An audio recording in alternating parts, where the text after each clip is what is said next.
100 doctors couldn't cure the millionaire's daughter, but the waitress solved everything. Richard Thompson walked through the halls of Mercy General Hospital like a ghost. For 4 months, his daughter Emily had been hospitalized, and none of the 100 specialists he consulted could figure out what was wrong with the 9-year-old girl. The little girl who once ran around the house laughing now lay motionless in bed, her eyes fixed on the ceiling. She didn't speak, barely ate, and her medical tests showed increasingly concerning results. Her weight had dropped drastically, and doctors had begun whispering words like inexplicable deterioration in the corridors. "Mr. Thompson, you need to eat," a gentle voice said behind him. He turned and saw Margaret Wilson, the hospital cafeteria waitress, a 55-year-old woman with graying hair tied in a simple bun, wearing the navy blue uniform she always kept impeccable. Richard barely noticed her when she delivered meals to his daughter's room. "I'm not hungry, Margaret," he replied, his voice hoarse from crying. "I know you're not, but your daughter needs you strong. It's already 4 in the afternoon and you haven't eaten anything today." Richard looked at her with irritation. How could a simple waitress understand what he was going through? He had spent fortunes, consulted the best doctors in the country, flown in specialists from New York and Los Angeles, neurologists, psychiatrists, cardiologists. They all left the room shaking their heads, baffled. "You don't understand. My daughter is fading away, and no one knows why." Margaret looked directly into his eyes, and Richard saw something unexpected, deep understanding. "Mr. Thompson, may I ask you something?" "Go ahead. Has Emily always been this quiet?" The question caught him off guard. No, quite the opposite. She was the happiest child in the world. She sang, danced, played, until 4 months ago. And what happened 4 months ago? Richard hesitated. It was a question he'd been avoiding even to himself. "My wife, Emily's mother, she left, walked out on us." Margaret nodded slowly, as if a puzzle piece had clicked into place. "And did the girl see or hear anything when it happened?" "I don't know. It was all very messy. Catherine and I fought a lot back then. Maybe Emily overheard some arguments, but she was little. She wouldn't understand. Children understand more than we think, Mr. Thompson." Before Richard could respond, Dr. Henry Mitchell, the hospital's chief of medicine, approached them. "Richard, I need to speak with you. We ran more tests on Emily and—" The doctor stopped when he saw Margaret there. His expression turned cold. "Margaret, you shouldn't be here. Return to the cafeteria." "I'm sorry, doctor. I was just talking with Mr. Thompson. Waitresses don't discuss medical matters with patients' families. That's not your place." Richard felt uneasy at the doctor's tone. "She was just being kind, doctor." "Richard, come with me. We need to discuss the next steps in treatment." Margaret stepped away, but not before whispering to Richard, "If you need anything, call me. Anything at all." In the office, Dr. Henry got straight to the point. "Richard, the tests show Emily's condition is deteriorating. We're considering transferring her to New York, to a specialized hospital." "But you said this was the best hospital in the region." "And it is. But it might be time to accept that this could be beyond our current capabilities." Richard left the office more desperate than ever. He returned to his daughter's room and sat beside her bed. Emily was the same as always, eyes open, but seeming to look at nothing. "Emily, my love, Daddy's here," he whispered, holding her cold little hand. No reaction. Then he heard a soft knock at the door. Margaret entered with a tray. "I brought you a snack, sir." "Margaret, I told you I'm not hungry." "I know, but I brought it anyway." She set the tray on the table and stood there looking at Emily. "May I ask you something, Mr. Thompson?" "Go ahead." "Emily's mother, does she still talk to her? Does she still keep in touch?" Richard shook his head sadly. "Catherine wants nothing more to do with us. She's moved on, married another man, said she doesn't want reminders of the past." "And does Emily know?" "No, of course not. I told her her mother was traveling." Margaret fell silent for a moment, processing the information. "Mr. Thompson, may I stay here with Emily for a few minutes, just to keep her company while you eat something?" Richard was so exhausted he agreed. He left the room to get coffee in the hallway, leaving Margaret alone with his daughter.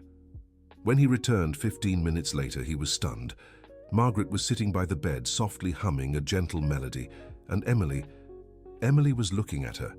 For the first time in 4 months, the girl was actually looking at someone. "My God!" Richard exclaimed. "What did you do?" "I just sang a song my grandmother used to sing when I was little and sad. But she's looking. Emily is looking at you." At that moment, the head nurse of the floor, Victoria Johnson, entered the room. She was a woman in her 40s, very professional and strict. "Margaret, what are you doing here? Your shift ended." "Margaret cannot stay here. Hospital rules are clear. Cafeteria staff can't have prolonged contact with patients." Richard protested, "But she got a reaction from Emily for the first time in months." "Mr. Thompson, I understand your hope, but we can't make exceptions. Margaret, please leave." Margaret obeyed, but before leaving, she looked at Emily and murmured, "Good night, Princess. I'll come back tomorrow to sing for you." The girl followed Margaret with her eyes until she left the room. That night, Richard couldn't sleep. He kept thinking about what he'd witnessed. The next day, he arrived at the hospital early, eager to see if Margaret would come to the room. At 9 in the morning, she arrived with breakfast. Richard noticed she was humming the same melody as yesterday, and Emily immediately turned her head toward the door. "Good morning, Emily," Margaret said with a warm smile. "How did you sleep, sweetheart?" To Richard's astonishment, Emily moved her lips as if trying to respond. "Margaret, she's trying to speak." Dr. Henry Mitchell entered the room just then, accompanied by 2 other doctors. "Richard, I brought the specialists from New York to evaluate Emily." He paused when he saw Margaret there. "What's going on here?" "Doctor, Margaret got a reaction from Emily. Look," Margaret hummed again, and Emily moved her head, searching for the sound. The doctors exchanged skeptical glances. "Richard," Dr. Mitchell said, "I understand you're desperate, but we can't base medical treatment on humming." "But it's working." "They're involuntary reflexes. The girl is severely debilitated." Dr. Frank Miller, one of the specialists from New York, approached Margaret. "Ma'am, do you have any medical training?" "No, doctor, I'm a waitress." "Then, with all due respect, leave the medical care to us." Margaret nodded, but Richard intervened. "Doctor, at least let her try. You yourself said you don't know what to do." "Richard," Dr. Henry was firm. "We can't allow unqualified staff to interfere with treatment. It's against all medical and hospital rules." "What rules? What treatment? You don't have any treatment at all. My daughter has been wasting away here for 4 months." The argument was cut short when Emily let out a soft moan. Everyone turned to the bed. The girl was trying to move, stretching her arm toward Margaret. Dear listener, if you're enjoying the story, don't forget to like and especially subscribe to the channel. It helps us a lot as we're just starting out. Now, continuing, Dr. Frank was stunned. This is impossible. She hasn't moved in weeks." Margaret stepped closer to the bed and took Emily's tiny hand. The girl squeezed her fingers. "My God," whispered Richard, his eyes filled with tears. "I need to examine this further," said Dr. Frank, clearly disturbed by what he was seeing. During the exam, every time Margaret stepped away, Emily grew restless. When she returned and began humming, the girl calmed down. "This is unusual," Dr. Frank admitted. "Doctor," Margaret said respectfully, "may I make a suggestion?"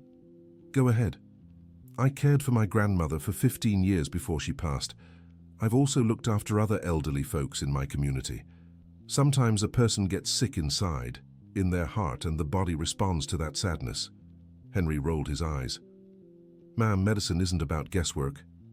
"I know, doctor, but Mr. Thompson told me Emily's mother left 4 months ago, exactly when she became like this." "What does that have to do with anything?" "Children suffer just like adults, doctor. Sometimes more because they don't understand what's happening." Dr. Frank grew thoughtful. "Richard, have you discussed this with any child psychologists?" "Yes, I brought in 2, but Emily doesn't respond to any stimuli except..." He glanced at Margaret. Except when she's here. That's suggestion, Richard. You're seeing what you want to see. It was then that Emily whispered something almost inaudible. Mommy. Everyone fell silent. The word had been so faint it was barely heard, but it was clear. She spoke, Richard said, trembling. Emily spoke. Emily? Margaret leaned in. You want Mommy, sweetheart? The girl nodded slightly. Dr. Frank was clearly baffled. Richard, we need to talk. Alone. In the hallway, the doctor was direct. Look, what's happening here goes beyond everything I've learned in 30 years of medicine, but I can't deny the child is responding. Then let Margaret help. Richard, she isn't trained. If something goes wrong... Doctor, my daughter is slipping away. You yourself said there's nothing left to do. What could possibly go wrong? Dr. Frank sighed. I'll allow it, but under constant medical supervision. At the first sign of worsening, it stops.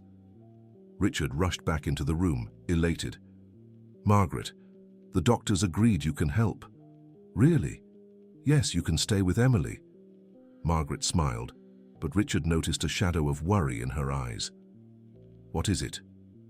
Is something wrong? Mr. Thompson, I'll try to help, but I need you to tell me the whole truth about what happened with Emily's mother. Richard hesitated. Why is that important? Because children don't get sick like this without reason. And if she's calling for her mother, something happened that hurt her deeply inside. Richard sank heavily into a chair. Catherine and I, it didn't work out. We started fighting a lot, almost every day. She said I only cared about work, that I neglected the family. I argued I was working to give them the best. And Emily witnessed these fights. We tried to avoid it, but sometimes, yes. Kids always show up at the wrong time, don't they? And how was it when Catherine left? Richard closed his eyes, reliving that painful day. It was awful. We had the worst fight of all. Emily was playing in the backyard, but Catherine was screaming so loud the whole neighborhood must have heard. What did she scream? She said she couldn't take it anymore, that our life had become hell, that she wanted to leave and never come back. She said... His voice broke. She said she regretted building a family with me. Margaret stayed silent, absorbing the information. And did Emily hear that? I don't know, she was playing outside, but it's possible. And after Catherine left, what did you tell Emily? That her mother had gone on a work trip and would be back soon. You've been saying that for 4 months? Yes, Richard realized where Margaret was going. Do you think she knows I'm lying? Mr. Thompson, a 9-year-old understands much more than we think. If she heard her mother say she wanted to leave and never come back, and then her mother just disappeared, oh God, do you think she believes it was her fault? It's very possible. Children always think when parents fight it's their fault. Richard felt like he'd been punched in the gut. But that's absurd. The separation had nothing to do with Emily. You know that. I know that. But does she? At that moment, they both heard soft crying from the bedroom. They rushed in and saw Emily, tears streaming down her face. Emily? Richard approached. Sweetheart, why are you crying? The girl looked at him with deeply sad eyes and whispered, Did Mommy leave because of me? Richard felt his world crumble. No, my love, it wasn't your fault. Never your fault. She said she wanted to leave. I heard her. Emily. Richard began to cry too. Honey, adults sometimes say things when they're angry that they don't really mean. But she still left. Margaret gently stepped closer.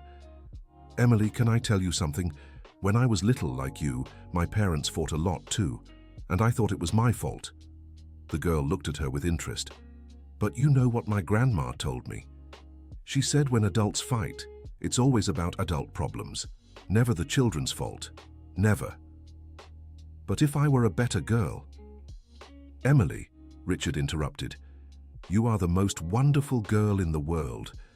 Mommy and Daddy's separation happened because adults sometimes don't know how to solve their problems, but it wasn't your fault. Then why doesn't Mommy come see me? The question hit Richard like a knife. How do you explain to a 9-year-old that her mother decided to start over without her?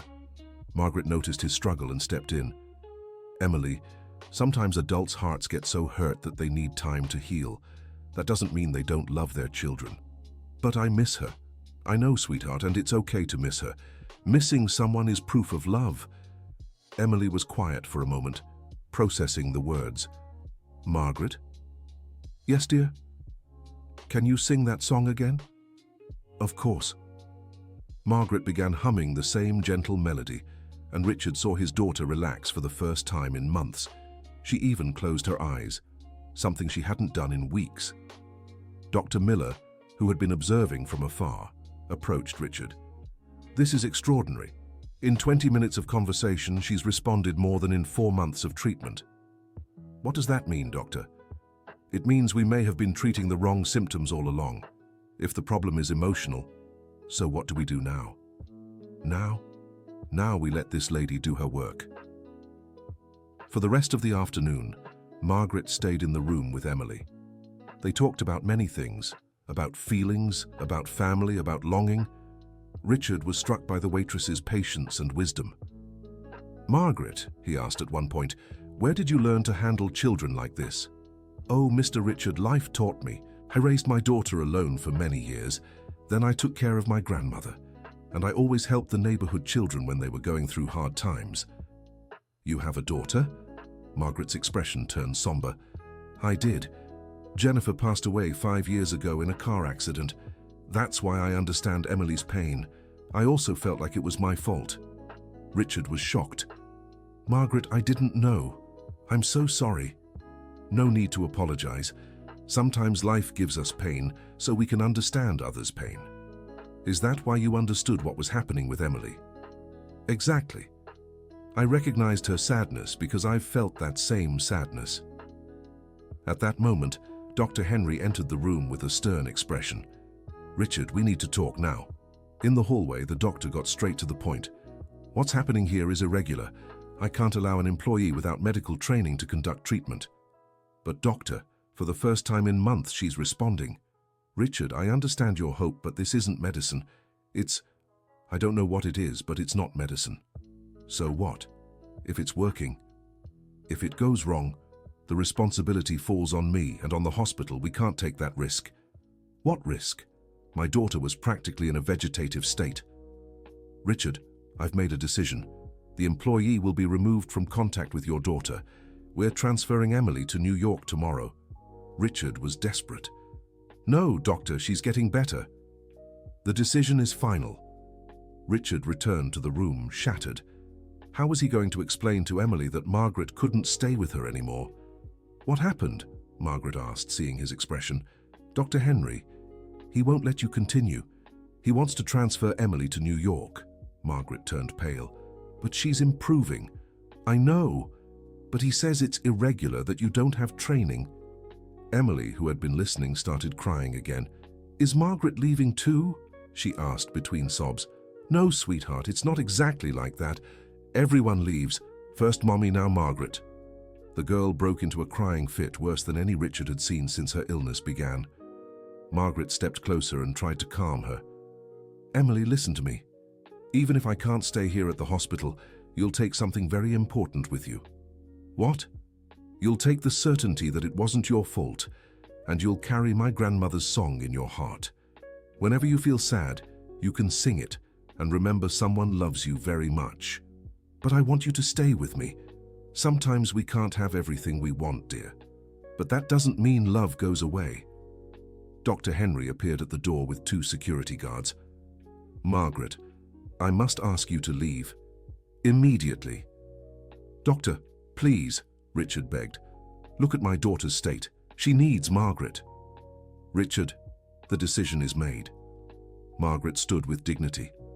All right, doctor, I'll go. She kissed Emily's forehead in farewell. Remember the song, sweetheart, and remember you're a wonderful girl and not to blame for anything. When Margaret left, Emily spiraled into the worst state Richard had ever seen. She screamed, cried, and thrashed in bed. The doctors had to sedate her. See, Dr. Henry said, she's developed an unhealthy emotional dependence. This is exactly what I feared. Dependence? She was getting better. Richard, we'll transfer her tonight. In New York, she'll have access to the best child psychiatrists in the country. That night, Richard never left his daughter's bedside. Emily lay sedated, but even in sleep she seemed restless. He thought about everything Margaret had said, all he had discovered about his daughter's feelings. For the first time in 4 months, he understood what was happening to Emily. And now the doctors wanted to take her away from the only person who had truly helped her. Around midnight, Richard made a decision. He left the hospital and went to the neighborhood where Margaret lived. It wasn't easy to find her. He had to ask several people before locating her house. It was a small, simple home, well kept on a dirt road. Richard knocked nervously on the door. Margaret opened it, surprised to see him. "Mr. Thompson, what are you doing here?" "Margaret, I need your help. I can't let them take Emily to New York. You were the only person who really helped her." "But the doctor said—" "Forget what the doctor said. My daughter needs you." Margaret grew thoughtful. "Mr. Thompson, if I go back to the hospital, they'll stop me from entering. Then what do we do? Do you trust me?" "Completely." "Then let me try something different, but it'll take courage on your part. I'm willing to do anything. You'll have to face the truth about Catherine and about Emily's pain." Richard nodded, determined. "What do you need me to do?" "First, I need you to give me Catherine's phone number or address." Richard tensed. "Why?" "Emily needs to talk to her mother. She needs to hear from her mother that it wasn't her fault." "Margaret, Catherine made it very clear she doesn't want any contact."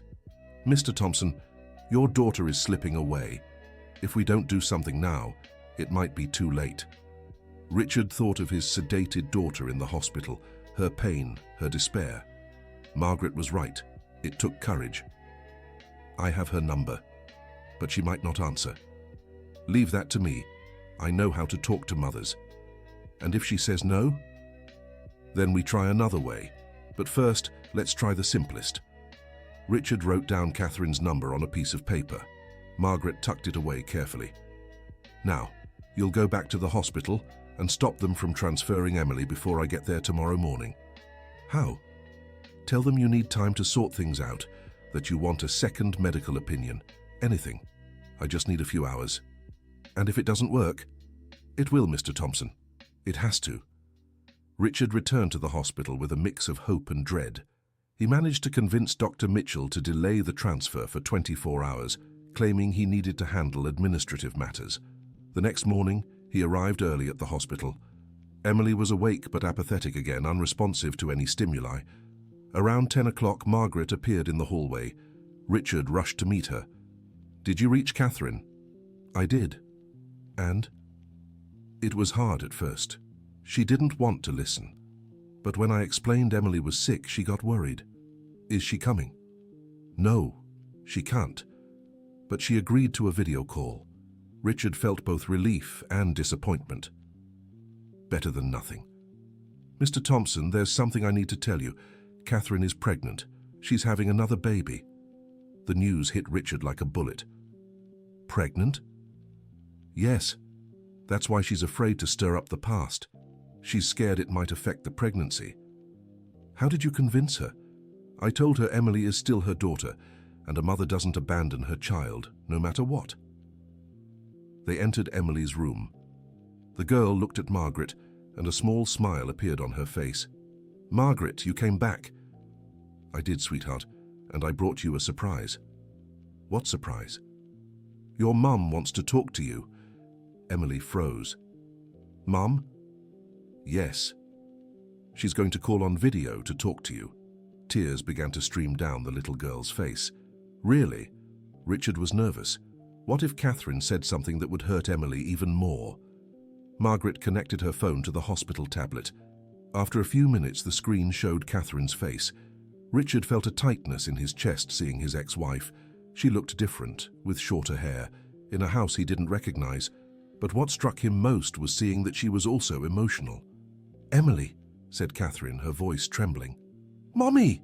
Emily shouted, trying to get closer to the screen. "My love, how are you?" "Mommy, did you leave because of me?" Catherine began to cry. "No, my love, it was never your fault. Never." "But you said you wanted to leave." Emily listened to me carefully. "When I said that, I was very angry with Daddy. Adults sometimes say things when they're angry that they don't really mean, but I never wanted to leave you. Then why did you go? Catherine glanced quickly at Richard, then turned her attention back to her daughter. Because Mommy and Daddy didn't know how to live together without fighting anymore, and it was hurting everyone, even you. But I could have gone with you. My love, sometimes when adults separate, they make wrong choices. Mommy made a mistake by not taking you with me, and I regret it every day. Emily was crying, but these were different tears. It seemed like a weight was lifting from her shoulders. Do you love me, Mommy? More than anything in the world, my love. More than anything. Then why don't you come see me? Catherine hesitated. Richard held his breath. Because Mommy thought it would be better for you if I stayed away. But I was wrong. So wrong. Margaret said your heart was hurt and needed time to heal. Catherine looked at Margaret for the first time. Margaret is very wise. It's true my heart was hurt, but leaving you hurt it the most. Mommy, can I see you again? Catherine looked at Richard again, who nodded encouragingly. Yes, my love. We'll find a way to see each other. When? Soon, I promise. They talked for another 20 minutes.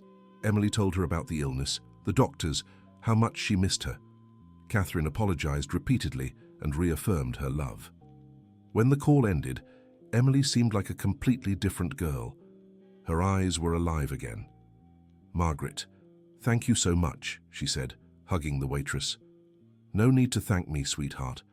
I'm just happy to see you smiling. Dr. Frank, who had been observing from a distance, approached. That was remarkable. In just 20 minutes, she changed completely. Sometimes, Margaret said, the medicine a person needs doesn't come in a capsule, doctor. You're right. I need to rethink a lot of things. Dear listener, if you're enjoying the story, don't forget to like and especially subscribe to the channel. It helps us a lot as we're just starting out. Now, continuing. In the following days, Emily's recovery was astonishing. She began eating, talking, and smiling again. Medical tests showed significant improvement in all indicators. Dr. Henry, though reluctant, had to admit Margaret's method had worked. Richard, this goes against everything I've learned in medicine, but I can't deny the results. Doctor, sometimes medicine needs to go beyond textbooks. Apparently so. Catherine kept her promise and visited Emily a week later. The reunion was emotional, full of tears and declarations of love. She explained she was living in Chicago with her new husband, but wanted to be actively present in her daughter's life. Richard, seeing Emily's happiness, agreed to establish a visitation arrangement. It wasn't the ideal situation, but it was better than total absence. Richard, Catherine said privately, thank you for allowing this, and thank you for taking such good care of our daughter. Catherine, we both made a lot of mistakes, but now we have a chance to make things right, at least when it comes to Emily. You're right. Throughout this whole process, Richard had developed a deep friendship with Margaret. He was impressed by her wisdom, by her ability to see beyond the obvious. Margaret, where did you learn all this? From life, Mr. Richard. Life is the best school there is. You saved my daughter. How can I thank you? There's no need to thank me. Seeing Emily well is thanks enough. No, it's not. I want to do something for you. How about going back to school? I can pay for a psychology degree. Margaret smiled. Mr. Richard, thank you for the offer, but I don't need a diploma to do what I do. My school was taking care of Jennifer, taking care of my grandmother, taking care of the children in my neighborhood. But with a degree, you could help even more people. Maybe, but do you know what I'd really like to do? Tell me. I'd like to open a space in my community where children and families could talk when they're going through hard times. A simple place without bureaucracy, where people could speak about their problems. Richard was excited by the idea. That would be wonderful, and I can help fund it. It doesn't take much money, Mr. Richard, just love and patience. Let me help, at least with the rent for a place. Margaret accepted the help, and 2 months later she opened Comfort Corner in her community. It was a small but welcoming space where she received children and families in need. Emily, now fully recovered, became a frequent visitor. She helped Margaret welcome other children who were dealing with their parents' separation or other family struggles. "Margaret," Emily said one day, "can I tell a girl about how you helped me?" "Of course, dear. Your story might help other children." Richard, meanwhile, drastically cut back his work hours. Nearly losing his daughter made him rethink his priorities. "Margaret, you made me see that I was repeating the same mistakes that caused my separation from Catherine. What matters is that you realized it, Mr. Richard. It's never too late to change. And now, what do I do to be a better father? Listen more and talk less. Ask how Emily is feeling, not just how her grades are. And most of all, be present. Presence is worth more than any gift." Richard followed Margaret's advice religiously. His relationship with Emily grew much closer and more affectionate. 6 months after this whole story began, Richard was at Comfort Corner, watching Emily comfort a younger girl who was crying because her parents had fought. "Don't be sad," Emily said. "When adults fight, it's not the children's fault. Margaret taught me that." Richard felt proud of his daughter and endlessly grateful to Margaret. "What are you thinking about?" Margaret asked, walking over. "I'm thinking about how strange life is. A year ago, I wouldn't have paid attention to a hospital cafeteria worker. I thought simple people had nothing to teach me. And now I know wisdom doesn't come from diplomas or money. It comes from life experience, from the ability to feel others' pain. You've learned the most important lesson of all, humility." "Margaret, can I ask you a personal question?" "Of course." "Don't you feel angry at life? You lost your daughter, worked for years as a cafeteria worker, when you have so much to offer the world." Margaret was thoughtful before answering. "Mr. Richard, I've learned that life isn't about what happens to us, but how we react to what happens. I lost Jennifer, that's true. But all the pain I felt prepared me to help Emily. If I hadn't gone through my own pain, maybe I wouldn't have understood hers. Do you think everything has a purpose? I think we can give purpose to everything. Jennifer's death didn't make sense, but helping Emily gave meaning to Jennifer's death." Richard nodded, moved by the depth of Margaret's words. At that moment, Emily came running over. "Daddy, Margaret," the little girl stopped crying. "I told her about both of you, and she felt better." "That's wonderful, sweetheart," Richard said, hugging his daughter. "Margaret, can I sing your grandmother's song for her?" "Of course you can, dear." Emily went back to the little girl and began humming the gentle melody that had started her own healing. The girl stopped crying and smiled. "Look at that," Margaret said to Richard. "Now the healing will pass from child to child. My grandmother's song will keep helping people even after I'm gone. You talk as if you're leaving. Everyone leaves someday, Mr. Richard. What matters is leaving something good behind." Richard looked around Comfort Corner. Several children were playing, some mothers were chatting. It was a place of peace and warmth. "You've already left so much good behind, Margaret." "I'm not done yet," she smiled. "I still have so much love to give." 3 months later, Richard received an unexpected call from Dr. Frank. "Richard, can you come to the hospital? We have a situation here that, well, might need Margaret." "What happened?" "There's a 7-year-old girl who's been here for 2 weeks. Same symptoms Emily had. She doesn't speak, doesn't react. No medical cause." Richard felt a chill. "And her parents?" "Recently divorced. The girl's with her father, but the mother disappeared. We can't locate her." "I'll call Margaret." "Richard, officially I can't ask this. But do you think she'd be willing to take a look?" Richard called Margaret immediately. "Of course I'll go, Mr. Richard. Where is it?" "The same hospital where Emily was." "Then I already know the way." They arrived at the hospital an hour later. Dr. Frank greeted them personally. "Margaret, I'm so glad you came. The girl's name is Sophia. She's in room 512. "Can I speak with her father first?" "Of course. His name is Andrew." Andrew Davis was a 35-year-old man, clearly desperate. When Richard and Margaret entered the room, he was sitting by the bed, holding his daughter's hand. "Andrew," Dr. Frank said, "these people would like to talk to you." Richard introduced himself and quickly shared Emily's story. Andrew listened with growing interest. "You think it could be the same thing?"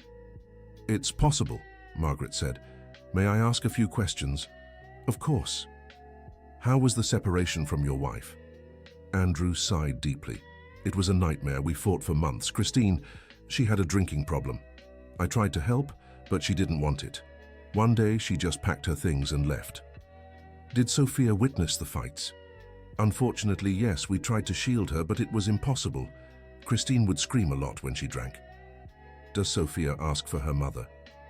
"At first, she asked all the time. Now she doesn't say anything." Margaret walked over to the bed. Sophia was a small, thin girl with big, sad eyes. "Hi, Sophia. My name is Margaret." The girl didn't move. "I met a girl who was just like you. Do you know what she had?" Sophia's eyes shifted slightly toward Margaret. Her heart was very, very sad. A tear rolled down Sophia's face. "Your heart is sad too, Sophia." The girl nodded her head almost imperceptibly. "Because of Mommy." Another affirmative movement. Andrew began to cry, seeing his daughter react. "Sophia," Margaret said gently, "do you think it was your fault that Mommy left?" The girl looked directly at Margaret and whispered, "I made Mommy drink." Andrew was shocked. "Sophia, no, sweetheart. You never made Mommy drink." "I was too loud. Mommy always complained I was too loud." "Sophia," Margaret sat on the edge of the bed, "Mommy drank because she was sick, an illness that makes people want to drink. It wasn't your fault." "But if I'd been quieter—" "No, dear.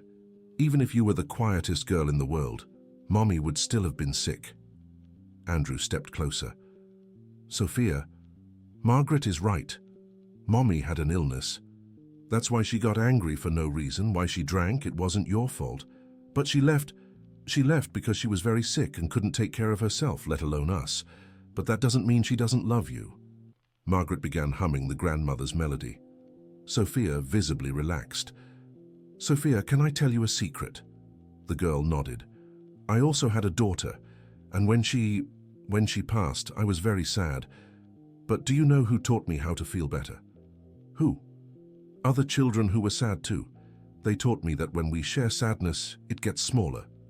"How?" "Would you like to meet a girl who was just as sad as you and is doing well now?" Sophia grew interested. "Emily!" Margaret called. Emily, who had been waiting in the hallway, entered the room. "Hi, Sophia, I'm Emily." Sophia looked at the girl curiously. "Emily was sick like you because she thought it was her fault her parents separated." "And it wasn't." "No," Emily said cheerfully. "It's never the children's fault when adults separate. Margaret taught me that." "And you got better?" "I did. Now I see my mom every weekend and my dad every day, and it's not sad anymore." "Did your mom come back?" "Not back home, but back into my life. That's what matters." Sophia grew thoughtful. "Do you think my mom could come back into my life too?" Andrew hesitated. How could he explain they didn't even know where Christine was? Margaret noticed his struggle. "Sophia, first let's focus on you getting better, then we'll figure out how to find your mum. Can you teach me the song?" "Of course I can." In the following days, Sophia recovered much like Emily had. The song, her talks with Margaret, and her friendship with Emily made a huge difference. But there was one problem. They couldn't locate Christine. Andrew had tried every possible avenue. "Richard," Margaret said one day, "we need to find Sophia's mother. The girl won't fully heal without having that conversation." "But how? Andrew's already looked everywhere." "Leave it to me. I have some contacts in the community who might help." Margaret reached out to her network in her neighborhood, other neighborhoods, and addiction treatment centers. After a week of searching, she got a lead. "Andrew, I found your ex-wife." "Where?" "She's in a rehab facility in Bridgeport." "How did you find out?" "An acquaintance of mine works there. Christine is trying to get treatment." Andrew was emotional. "Is she okay?" "Physically, yes. Emotionally, she's getting there. But she wants to see Sophia." "Really?" "Yes. When she heard her daughter was sick, she wanted to leave the facility immediately. I had to convince her to finish treatment first." "And she agreed?" "She did. But she wants to video call Sophia today." Andrew rushed to share the news with his daughter. Sophia was overjoyed. "Mommy wants to talk to me?" "Yes, sweetheart." "Is she better from her illness?" "She's trying to get better, yes." The video call took place that afternoon, right at the hospital. Christine appeared on the screen looking thinner but with clear eyes. "Sophia, my love." "Mommy!" Sophia shouted, bursting into tears. "My darling, how are you? Daddy told me you got sick." "I was sad, Mommy. I thought it was my fault you left." Christine broke down in tears. "No, my love, never your fault. Mommy was very sick and couldn't take care of you properly." "But are you better now?" "I'm trying to get better. I'm in a place where they help me stop drinking." "Are you coming home?" Christine looked at Andrew through the screen. "Sophia, Mommy isn't coming back to Daddy's house, but I really want to come back into your life." "How?" "When I leave here, I'll live close to you. We'll pick days for me to take you out, just the two of us. And I'll call you every day." "Promise?" "I promise, my love. And I'm so sorry for leaving. It was the worst thing I've ever done. I forgive you, Mommy. Do you really forgive me?" "I do. Margaret taught me that forgiving is good for the heart." Christine looked at Margaret, who was watching from a distance. "Thank you," she said. "Thank you for taking care of my daughter when I couldn't." "She's a wonderful girl," Margaret replied. "You have every reason to be proud." After the call, Sophia was radiant. The next day, she was discharged from the hospital. Dr. Frank Miller called Richard and Margaret for a talk. "Margaret, what's happened here these past months is changing how we think about medicine in this hospital." "What do you mean, Doctor?" "We're implementing an emotional support program for hospitalized children, and we'd like you to coordinate it." Margaret was surprised. "But Doctor, I don't have any formal training." "You have something better than training. You have results. 2 children who were given up on recovered completely with your help." "It's a tempting offer, Doctor, but I already have my work at Comfort Corner." "I understand. How about a partnership? The hospital would refer some cases to you, and you'd continue your work in the community." Now that interests me. And so began a new chapter in Margaret's life. The hospital referred cases of children with emotional issues manifesting physically, and she continued her work in the neighborhood. Richard, impressed by the results, decided to expand the project. He helped open other comfort corners in different parts of the city. "Margaret, you're creating a network of emotional healing. This is amazing." "It's not me, Mr. Thompson. It's the people in the community themselves. I just give them a little push." Emily, now 10 years old, became a sort of ambassador for the project. She visited other children in the hospital, shared her story, and sang the song from Margaret's grandmother. "Daddy," she said one day, "when I grow up, I want to be like Margaret." "What do you mean, sweetheart?" "I want to help sad children feel happy again." Richard smiled. "You're already doing that, Emily." 2 years after the whole story began, Richard organized a party at the main Comfort Corner. It was a celebration of the project's success, but mostly a tribute to Margaret. Present were Sophia and Andrew, Catherine with her new daughter, Dr. Frank, many families helped by the project, and dozens of children. "Margaret," Richard said into the makeshift microphone, 2 years ago, you saved my daughter. But now I see you've done so much more. You've taught us that true healing comes from love, patience, and understanding." The audience applauded emotionally. "You're too kind," Margaret replied, "but it was all of you who taught me that. Every child who's come through here has taught me something about love and forgiveness." "Margaret," Emily said, taking the microphone, "can you sing your grandmother's song for everyone?" "Of course, my love." Margaret began to hum a soft melody. One by one, the children who knew the song joined in. Soon, the entire room was singing together, a symphony of small and big voices, all united by the same healing song. Richard looked around and saw something beautiful. Dozens of children who had been healed by the simple love of a waitress, now helping other children heal too. Catherine approached him during the song. "Richard, thank you for letting me be part of Emily's life again. Catherine, we all deserve second chances. Margaret taught me that too. When we first spoke, She told me a mother doesn't abandon her child. That really moved me. And you proved her right. When the song ended, Dr. Frank walked over to Margaret. Margaret, I have a proposal for you. Go ahead, doctor. The hospital wants to create a course on medical humanization. We'd like you to be one of the instructors. Teach what? Teach doctors to look beyond symptoms, to see the person behind the illness. Margaret laughed. Doctor, how can a waitress teach doctors? The same way a waitress healed 2 children that 100 doctors couldn't. With life wisdom. I accept, doctor, but only if I can keep working here. Of course, you'd give a monthly lecture at the hospital. As the celebration continued, Richard stepped aside to reflect. 2 years ago, he was an arrogant businessman who thought money solved everything. Today, he knew the most important things in life were priceless.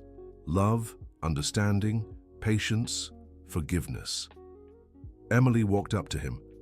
Daddy, what are you thinking about? I'm thinking about how much our lives have changed, sweetheart. For the better, much better. And you know why? Why? Because we learned that the most important person isn't the one with the most money or education, it's the one with the most love to give. Emily looked at Margaret, who was talking to a new mother who had arrived with a crying child. Margaret has a lot of love to give, doesn't she, Daddy? She does. And the best part is, she taught us to have it too. Dear listener, if you're enjoying the story, take a moment to like the video and especially to subscribe to the channel. It helps us a lot as we're just starting out. Now, continuing. 6 months later, Margaret was giving her first lecture at the hospital. The room was packed with doctors, nurses, and medical students. Doctors, she began, a little nervous. I'm not here to teach you medicine. You know far more about that than I do. I'm here to share what I've learned about people. Dr. Henry, sitting in the audience, subtly rolled his eyes.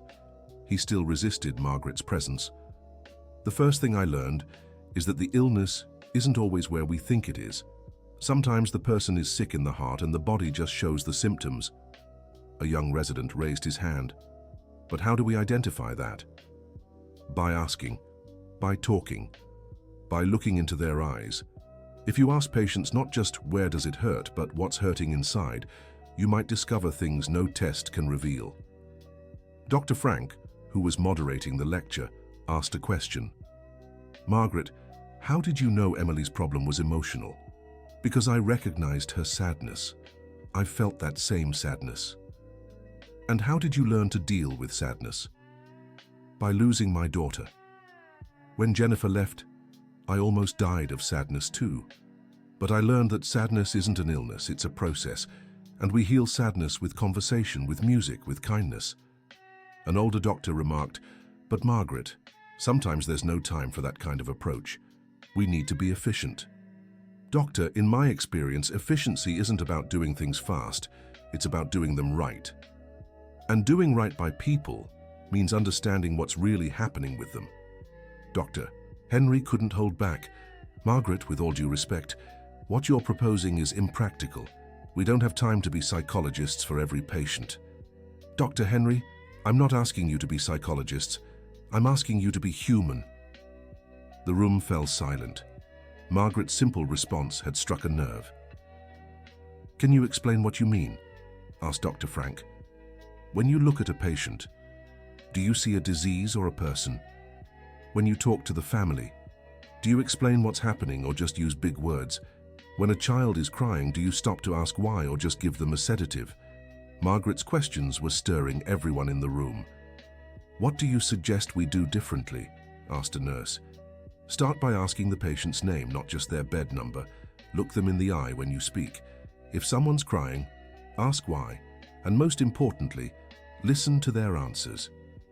Dr. Frank was struck by the simplicity and depth of Margaret's points. Margaret, can you give a practical example? Of course. Last week, a 70-year-old woman came to Comfort Corner. She said she always had chest pain, had done all the tests, but they found nothing. And what did you do? I asked when the pain started. She said 6 months ago. I asked what happened 6 months ago. She told me her husband had left. A heart attack? No. He didn't want to stay with her anymore. After 40 years of marriage, he found a younger woman and left. A heavy silence filled the room. Her chest pain was heartbreak. Literally. No test would show that, because it wasn't physical. And how did you help her? I talked to her, let her cry, explained that it's normal to feel physical pain when you're carrying deep emotional pain. And most of all, I validated her pain. Validated how? I told her she had every right to be hurting, that it was normal, that it wasn't just her age or her being dramatic. Her pain was real, even if it didn't show up on tests. And did she get better? She's getting there. She comes to Comfort Corner twice a week, talks to other women who've been through similar things. The chest pain has eased a lot. Dr. Henry shook his head. Margaret, that's touching, but it's not medicine. Dr. Henry, with all due respect, maybe it's time medicine included what you don't call medicine. What, exactly? Compassion. The word hung in the air. Margaret had summed up everything she was trying to teach in one word. Compassion doesn't cure diseases, said Dr. Henry. Doesn't it? Margaret looked him straight in the eye. Didn't Emily and Sophia get better because of compassion? Dr. Henry had no reply. Dr. Frank stepped in. Margaret, how can we bring more compassion into our hospital routine? Start with small things. When you enter a patient's room, introduce yourself, say your name, ask how they're feeling, not just about their symptoms. If you see someone crying, take a minute to ask if you can help. Won't that take too much time? Doctor, a minute of compassion can save hours of unnecessary tests. A young medical student raised her hand. Margaret, can I ask you a personal question? Of course. How do you handle so much suffering? Doesn't it make you sad to see so many people in pain? Margaret smiled warmly. It does make me sad. But you know what I've learned? When we share someone's suffering, it becomes lighter for them. And when we help someone feel better, our own sadness lessens too. But how do you always stay patient? Because I remember my own pain. When someone is suffering, I remember how hard it was for me when no one understood me. That makes it easy to be patient. The lecture continued for another hour, with many questions and deep reflections. At the end, Dr. Frank made a suggestion. Margaret, how about you shadow some doctors during their consultations to show in practice what you've been talking about? That would be wonderful, Doctor. Dr. Henry, would you be willing to have Margaret accompany you for a morning? Dr. Henry hesitated, but eventually agreed. All right, but I want to make it clear that I won't change my methods. Dr. Henry, I didn't come here to change anyone. I just came to show there are other ways to look at people. The following week, Margaret accompanied Dr. Henry during his morning consultations. The first patient was a 60-year-old man complaining of insomnia. Mr. Joseph, said Dr. Henry, how long have you had trouble sleeping? About 3 months, doctor. Have you been taking any medication? Only what you prescribed, but it's not working. Dr. Henry was about to increase the dosage when Margaret whispered to him, ask him when it started. Mr. Joseph, what happened 3 months ago that might have caused this insomnia? Mr. Joseph was surprised by the question. Well, it was when my son moved to New York. He was my only company after my wife passed. Do you live alone now? Yes, and it's very quiet, very empty. Dr. Henry glanced at Margaret, who gave him a subtle nod to continue. How do you feel about living alone? Sad, doctor. Very sad. At night it's worse because there's nothing to distract me. Have you been doing any activities? Do you have friends? No, doctor. After I retired, I lost touch with everyone. Dr. Henry was starting to understand. The problem wasn't just insomnia, it was loneliness. Mr. Joseph, what if, in addition to the medication, you looked for some activities, maybe a senior group? Do you think that would help? I do, and I'll also give you the contact for a place where you can talk to others going through similar situations. Dr. Henry handed Mr. Joseph the card for Comfort Corner. When the patient left, Dr. Henry grew thoughtful. Margaret, in 15 years of medicine, I never thought to ask about his loneliness. Doctor, the issue isn't that you didn't know. It's that sometimes we forget to ask the right questions. And what's the difference? The difference is that now Mr. Joseph will truly get better. If you'd just increased his medication, he'd keep taking sleeping pills for the rest of his life without solving the real problem. The next patient was a 40-year-old woman with constant migraines. Mrs. Mary, how long have you had these headaches? About 6 months, doctor. Did you do all the tests I ordered? Yes, nothing showed up. Dr. Henry was about to prescribe a stronger painkiller when he remembered Margaret's advice. Mrs. Mary, tell me about your life these past 6 months. The woman began to cry. Doctor, it's been so hard. My husband lost his job and I have to work 2 jobs to support the house. I come home exhausted, still have to take care of the kids, cook, do laundry. When was the last time you rested? Rested? I don't remember, doctor. Do you think your headaches might be related to this exhaustion? Maybe. But what can I do? I can't stop working. Dr. Henry looked at Margaret for guidance. Mrs. Mary, said Margaret, do you have family or friends who could help? I have a sister, but she's struggling too. What about neighbors? Are there other mothers on your street going through the same thing? Yes. What if you all organize together?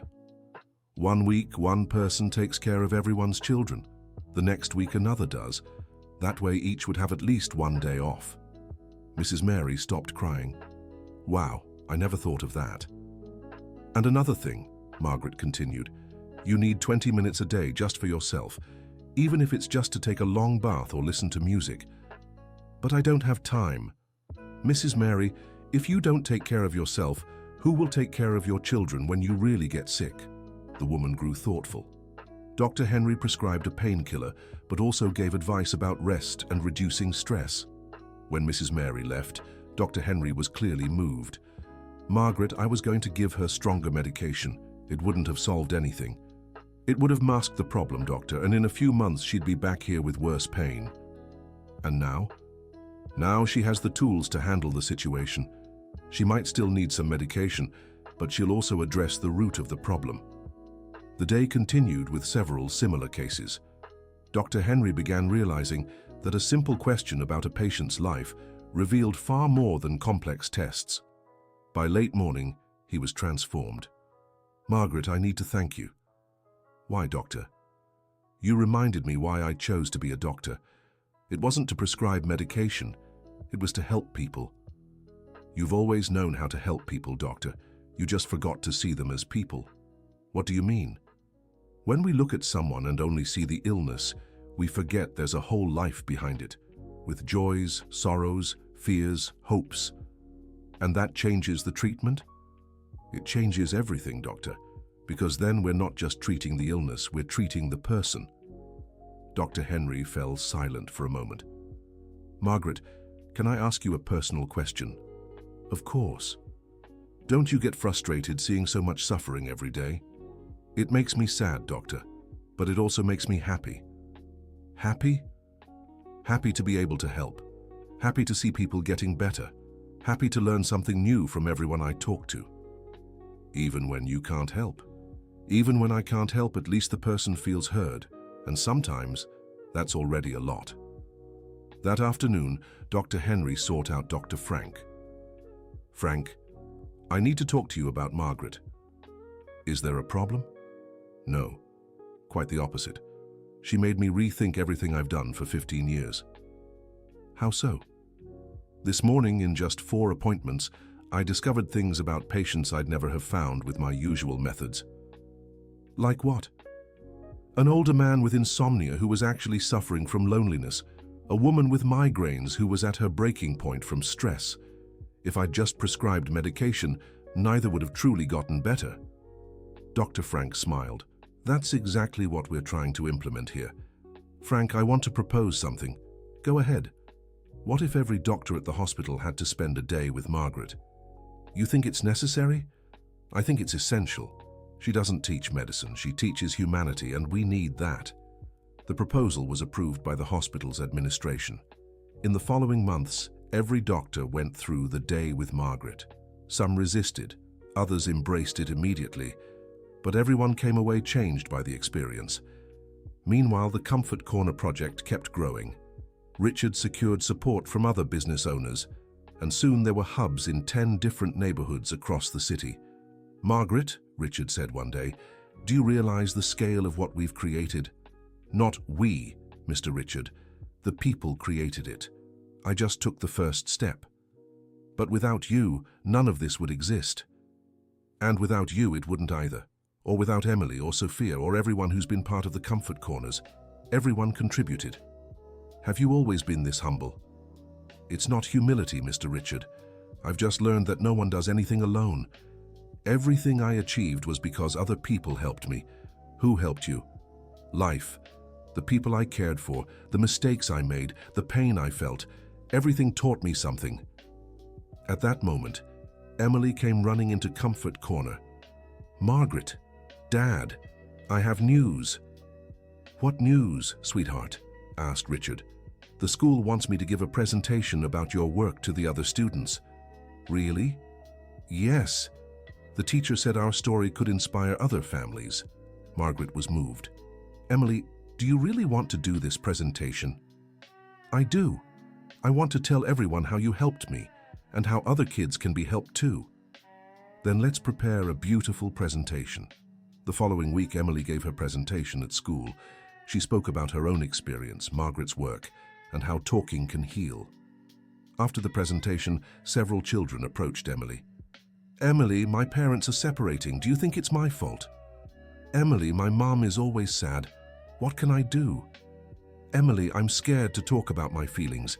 Is that normal?"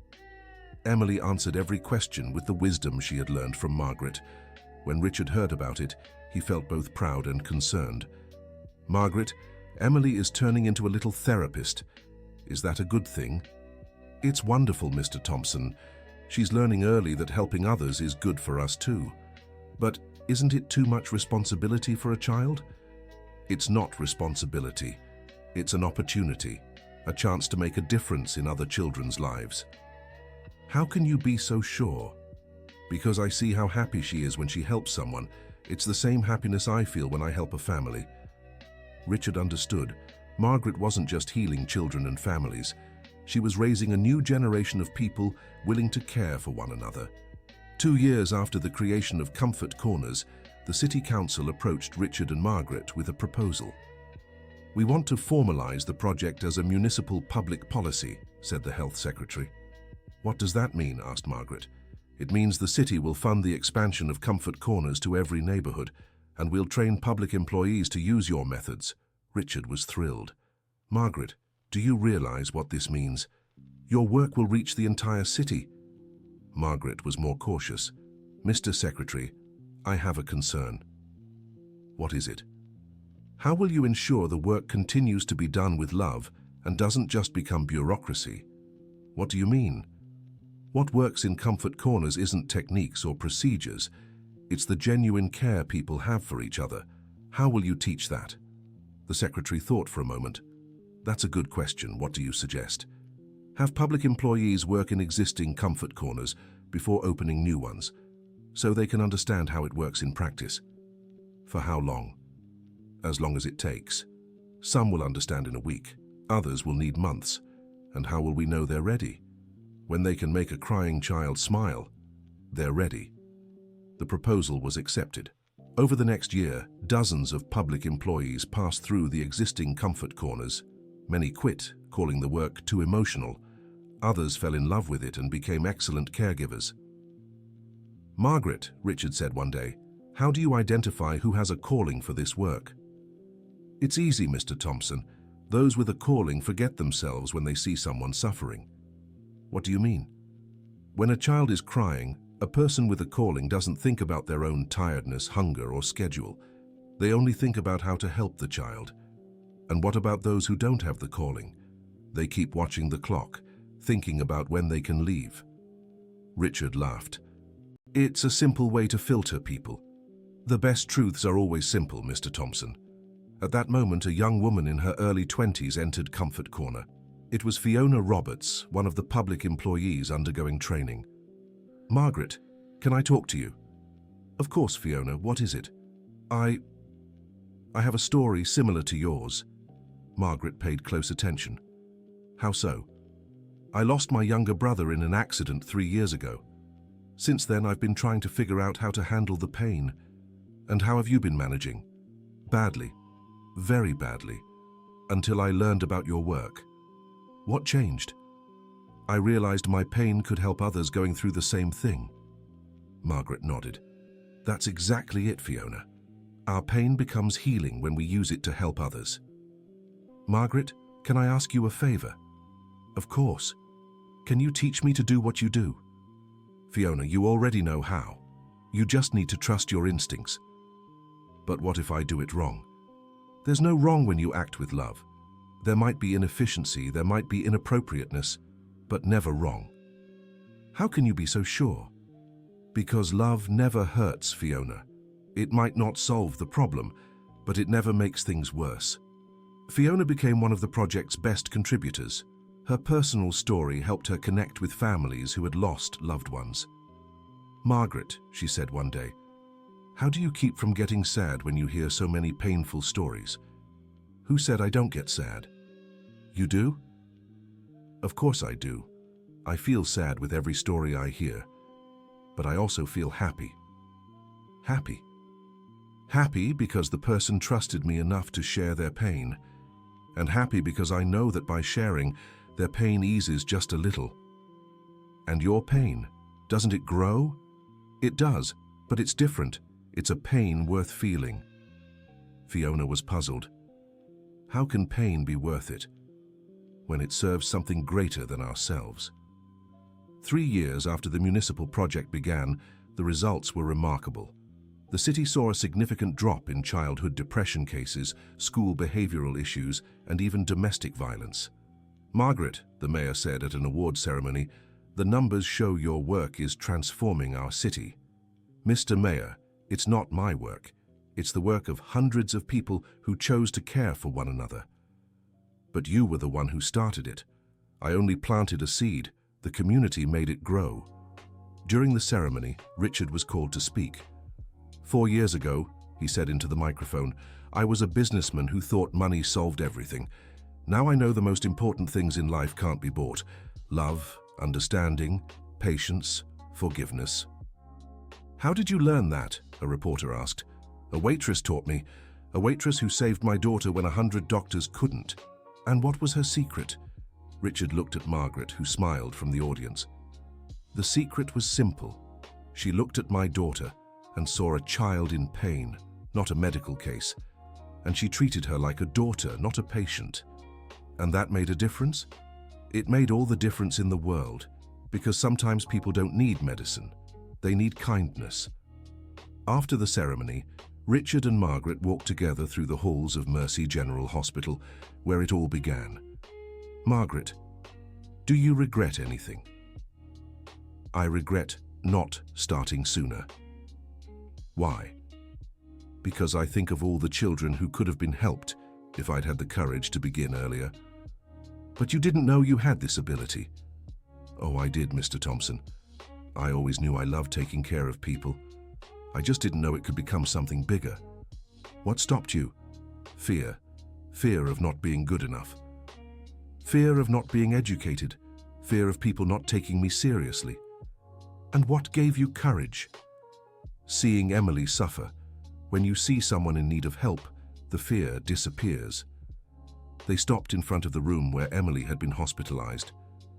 "Do you remember the first day we talked here?" Richard asked. "I do. You were desperate." "And you? How did you feel?" "I felt I had to help. I didn't know how, but I knew I had to try." "What gave you that certainty?" "The pain. Emily's pain was the same as what I felt when I lost Jennifer, and I knew how terrible it was to suffer alone." Richard was moved. "Margaret, you turned your greatest pain into your greatest strength." "It wasn't me, Mr. Thompson. Life showed me that pain can be turned into healing." "How?" When we use our own suffering to understand the suffering of others, the pain gains meaning. And does that take the pain away?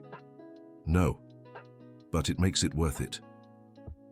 At that moment, Emily appeared in the hallway. Now 13, she had become a confident and caring teenager. "Margaret, Dad, what are you doing here?" "We were remembering how it all began," Richard said. "Wow, it feels like so long ago, but also like it was yesterday." "How do you feel coming back here?" Margaret asked. "Grateful, very grateful. This place changed my life. For the better. Much better. Here I learned it wasn't my fault my parents separated. Here I met you, and here I discovered I want to help other kids when I grow up." "You still want to work with children?" "More than ever.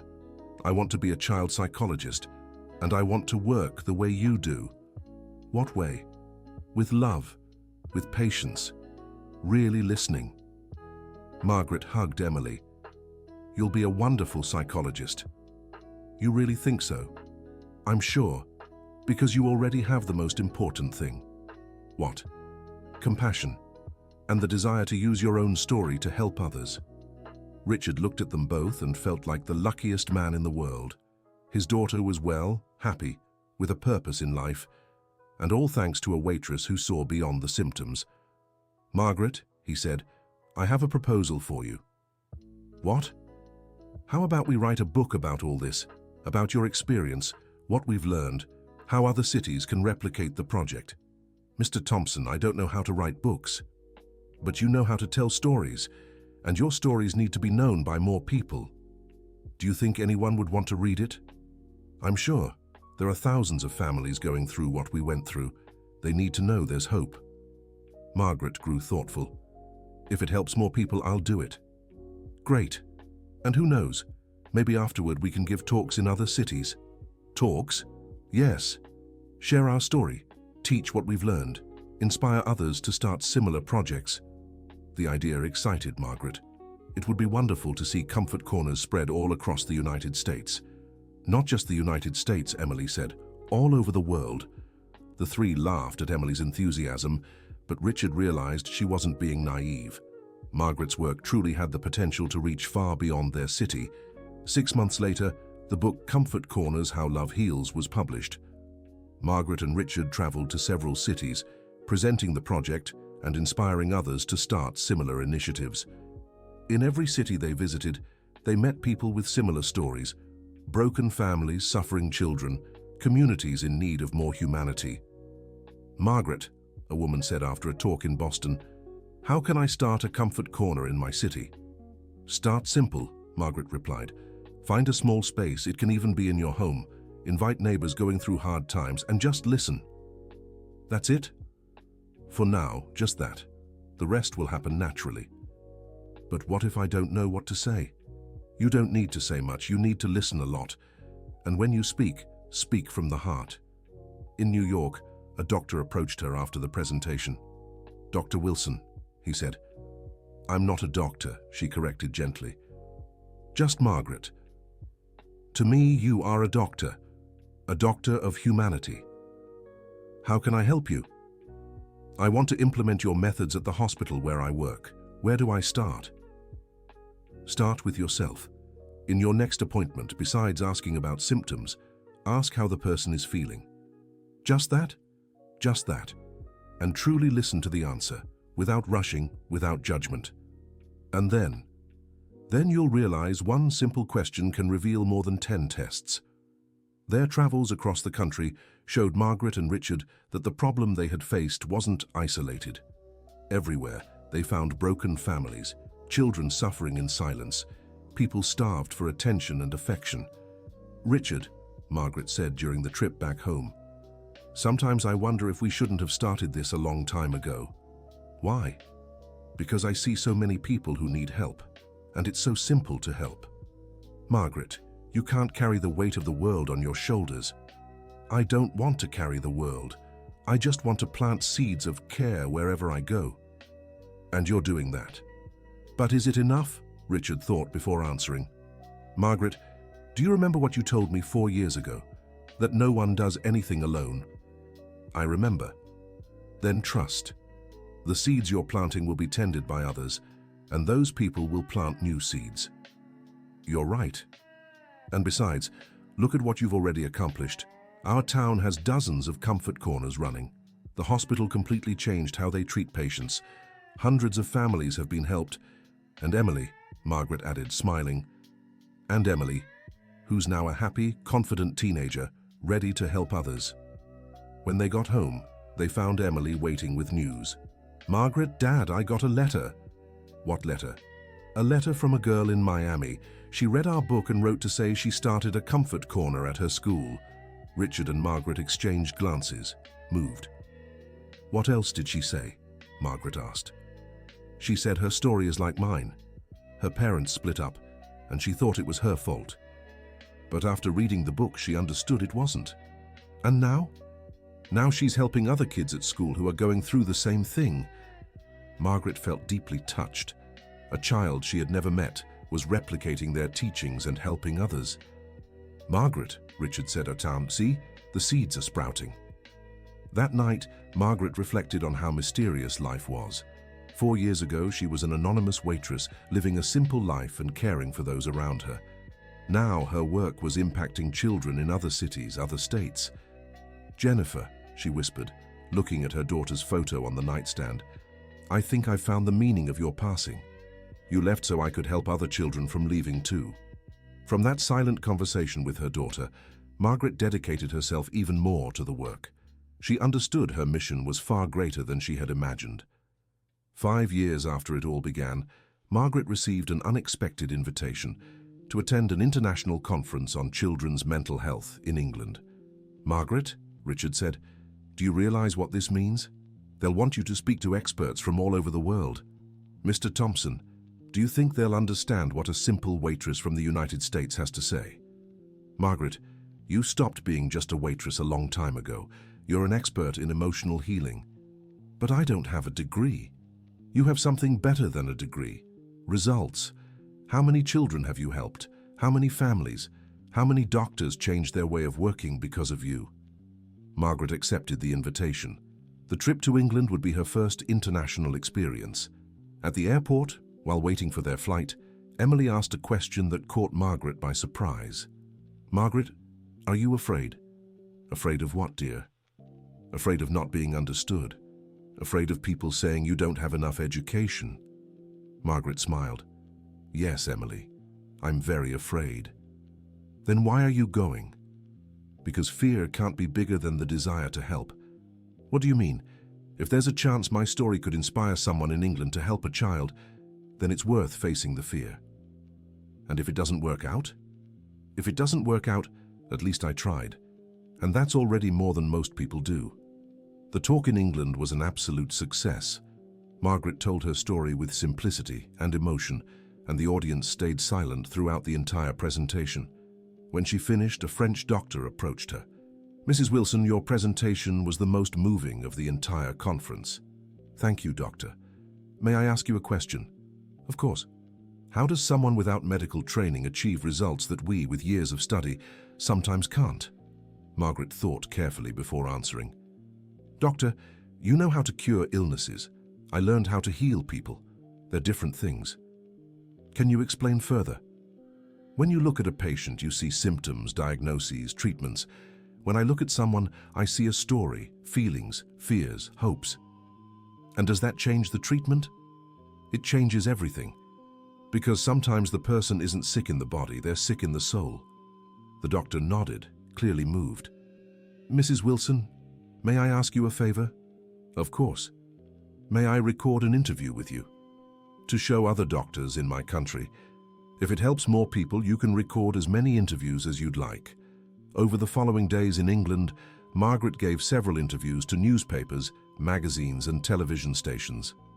Her simple story touched people from different cultures and nationalities. Richard, she said one evening at the hotel, I never imagined our story would interest people so different from us. Why do you think it does? I think everyone has experienced pain, and everyone knows how hard it is when no one understands that pain. Exactly, and when you talk about how you understood Emily's pain, people relate. It's beautiful to think that people on the other side of the world could be moved by a story that happened in our neighborhood.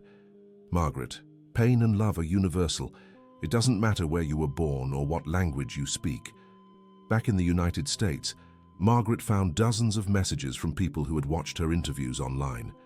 Messages from other countries, sharing similar stories and asking for advice.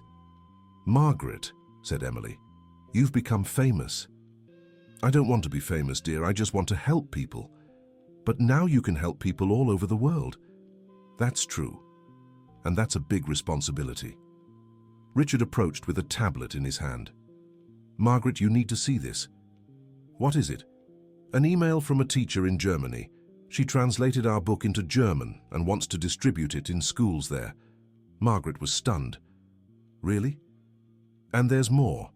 A pediatrician from Canada wants to implement comfort corners in American hospitals." "My God, our story is reaching so far." "And it's just the beginning," said Emily, excited. "Imagine how many children will be helped." Margaret sat down, trying to process the magnitude of what was happening. "Richard, sometimes I'm afraid this might get too big." "Why?" "Because I'm afraid of losing the essence, of it turning into bureaucracy instead of love." "Margaret, what is the essence of your work?" "To talk, to listen, to love." "Then as long as people keep talking, listening and loving, the essence will remain intact." "You're right. And besides, you won't be controlling everything. Each person who sets up a comfort corner will do it their own way, with their own personality." "And that's a good thing?"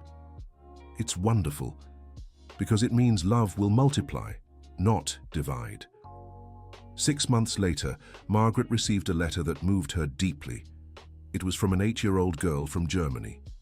"Dear Margaret," the letter read, "my name is Amy and my parents got divorced. I thought it was my fault, but my teacher told me your story. Now I know it wasn't my fault. Thank you for helping me even though you don't know me. When I grow up, I want to help other kids too."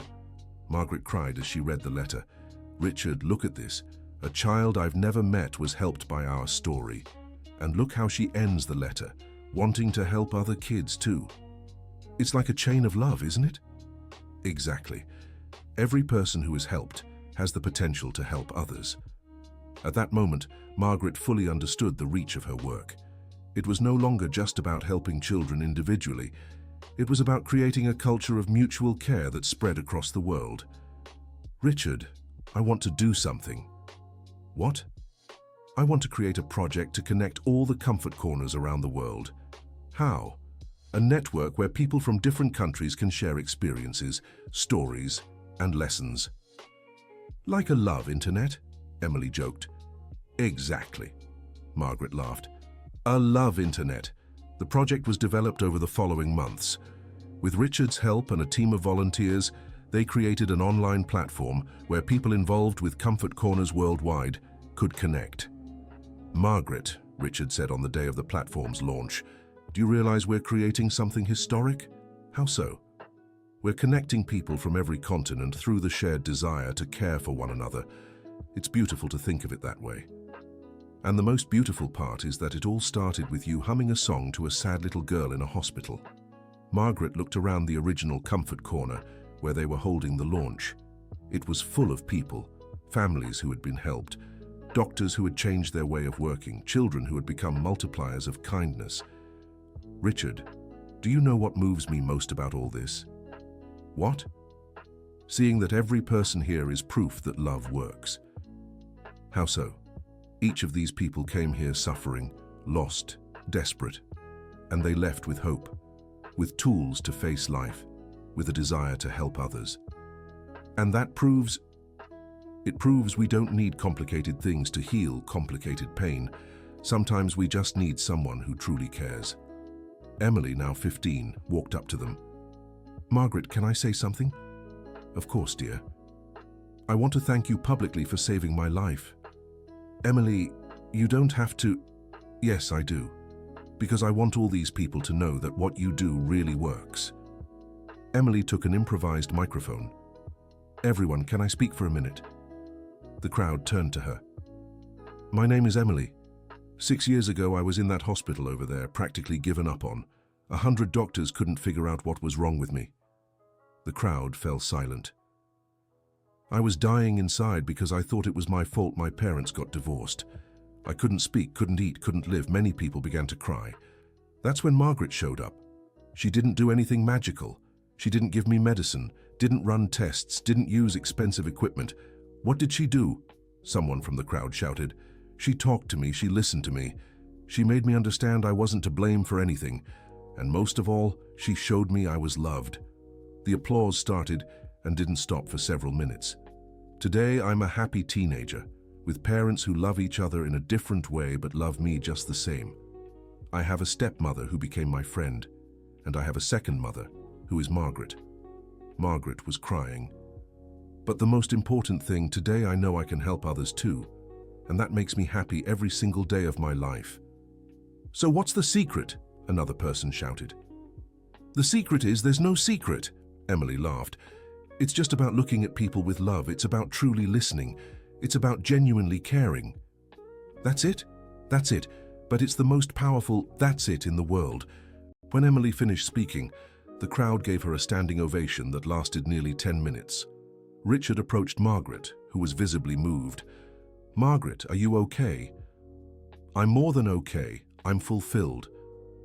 Why? Because I just saw that my work will continue even when I'm no longer here. What do you mean? Emily, Fiona Roberts, and all these people who've been through Comfort Corner, they'll keep caring for others. Love will multiply forever. And that makes you happy. It gives me peace. It assures me that my Jennifer's passing wasn't in vain. At that moment, Margaret understood she had fulfilled her mission. Not just the mission of helping children individually, but the greater mission of planting seeds of love that would keep growing long after she was gone. Richard, can I ask you something? Of course. Promise me you'll keep looking after Comfort Corner when I can't anymore. Margaret, you're talking like you're leaving tomorrow. That's not it. But one day I will leave, and I want to be sure all of this will continue. I promise. But promise me something too. What? Promise you'll keep caring for others as long as you have strength, because the world needs you. I promise. The two embraced, sealing a commitment that went far beyond a simple promise. It was a pledge to all the children in the world who still needed to be heard, understood, loved. That night, Margaret went home with a full heart. She looked at the photo of her daughter Jennifer and whispered, "My dear, I think I've turned our pain into something beautiful. I hope you're proud." And for the first time in many years, Margaret felt she could speak of Jennifer without only sadness. She could speak with gratitude for having been the mother of such a special girl, even if only for a short time. "Thank you, Jennifer," she said before falling asleep. "Thank you for teaching me what unconditional love is. That's what helped me love all these other children." And so, Margaret drifted off in peace, knowing her life had made a difference in the world, a difference that began with a simple conversation with a sad little girl and spread to places she never imagined reaching. The next day, as she had done for years, Margaret woke up early and went to Comfort Corner. There were new children to meet, new stories to hear, new hearts to care for, because that was her mission. And as long as there was a child in need of kindness, Margaret would be there, with her simple wisdom and endless love, proving every day that sometimes the greatest miracles happen through the humblest people. The end of the story. So, what did you think of this touching story? Isn't it amazing how love and compassion can transform lives? Margaret Wilson's story shows us that we don't need degrees or a lot of money to make a difference in the world. We just need a heart willing to care for others. Now tell me, do you know someone like Margaret? Someone who makes a difference in people's lives with simple gestures? Share your own stories of overcoming challenges and caring for others in the comments. And don't forget to like and subscribe to the channel so you won't miss other heartwarming stories. Thank you so much for your company.